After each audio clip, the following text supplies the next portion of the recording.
Kuidas erineb eestlaste välimus teiste soome-ugrilaste välimusest?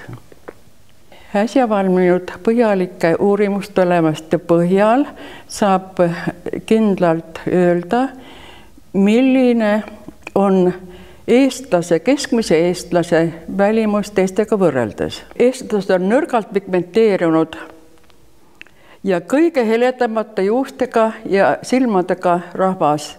Juuksed on ülekaalukalt lainelised, pehmed, habeme kasv on suur, tugev nagu soome-rootslastel ja soomlastelgi.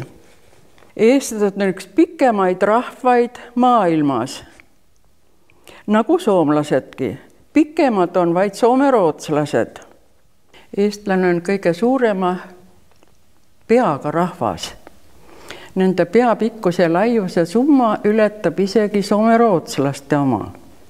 Nina kõrgus on harikult suur, isegi väga suur ja kujult on nina kõrge ja kitsas, nii-öelda leptoriinne.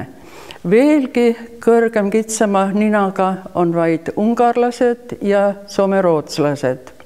Välistunnuste poolest sarnanevad eestlased eelkõige oma lähinaabritega, Põhja-Euroopa rahvastega, Läänemere soomlastega, aga ka teiste soome-ugri rahvastega.